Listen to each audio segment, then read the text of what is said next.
అందరికీ నమస్కారం. వశిష్ఠ మహర్షి కథ 5వ భాగం, చివరి భాగం. సోమయాగ రహస్యం. వశిష్ఠునకు విరాజ్ అనే విద్యపై అధికారం ఉంది. దానిని సంపాదించాలని చాలామంది ప్రయత్నించారు.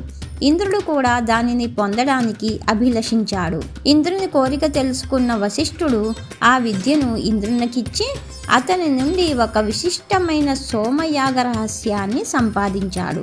ఆ విద్యా వినిమయంతో వశిష్ఠుడు ఒక ఎదురులేని యజ్ఞాధికారాన్ని సంపాదించాడు. యజ్ఞం నిర్వహించాలంటే ప్రధానంగా 4 వైదికులు కావాలి. మొదటివాడు హోత, 2వవాడు అధ్వర్యుడు, 3వవాడు ఉద్గాత, 4వవాడు బ్రహ్మ. ఈ 4 మొదటి 3 ఋగ్, యజుస్, సామ వేదాలకు ప్రతినిధులుగా ఉంటూ ఆ వేదాలలోని మంత్రాలను పఠిస్తూ యజ్ఞం నిర్వహిస్తూ ఉంటారు. బ్రహ్మస్థానంలో ఉన్న వ్యక్తి మొత్తం యజ్ఞ కార్యానికి పర్యవేక్షకునిగా ఉంటాడు. నిర్వహణలో ఎటువంటి అనుమానాలు వచ్చినా, పొరపాట్లు దొల్లినా సరిచూచే అధికారం అతనికే ఉంటుంది. యజ్ఞవాటికకు లోపల బయట కూడా అతనిదే అధికారం. అటువంటి అధికారాన్ని ఇంద్రుడి నుండి పొందిన సోమయాగ రహస్యం ద్వారా వశిష్ఠుడు సంపాదించాడు. వశిష్ఠుడు, బ్రహ్మ అనే 2 పదాలు సమానార్థకాలైనాయి. చాలా కాలం వరకు బ్రహ్మస్థానం వశిష్ఠునకు గాని అతని సంతతికి గాని చెందాలి అనే నియమం ఉండేది. తర్వాతి కాలంలో ఈ జ్ఞానాన్ని పొందిన ఎవరికైనా బ్రహ్మస్థానం అధిష్ఠించే అవకాశం లభించింది. అయితే వశిష్ఠునకు గుర్తుగా వారికి తలపాగా చుట్టబడుతుంది.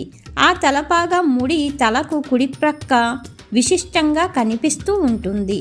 వశిష్ఠుడు, వశిష్ఠ కుటుంబం వారు తలకు కుడి ప్రక్క కొప్పు కలిగి ఉంటారని చెప్పుకున్నాం కదా. దానికి గుర్తే ఈ తలపాగా ముడి.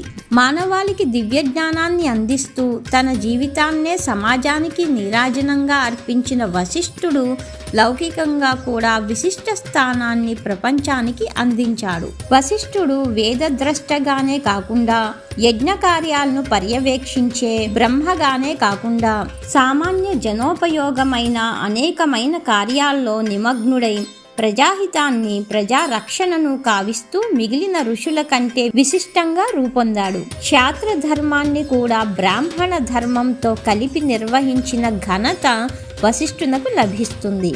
అయితే బ్రాహ్మణ ధర్మాన్ని మించినది లేదని, లోకంలో శక్తులన్నీ ఆ ధర్మం ముందు మోకరిల్లక తప్పదని తన ఆచరణ ద్వారా నిరూపించి బ్రహ్మర్షిత్వానికి ప్రతీకగా నిలిచాడు. ఇతడు ఇంద్ర వరుణుల మధ్య సమభావాన్ని కల్పించిన వ్యక్తి.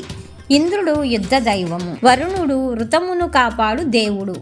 యుద్ధము ద్వారా గెలిచిన జాతులను, లభించిన ప్రదేశములను ఉపయోగకరంగా మలచుకోవడానికి క్రమశిక్షణ అవసరం. అదే ఋతం. దాన్ని కాపాడేవాడు వరుణుడు. అంటే ఇంద్రవరుణుల సహయోగము జాతికి గౌరవాన్ని, సుస్థిరమును కలిగించింది. దానికి కారణభూతుడు వశిష్ఠుడు.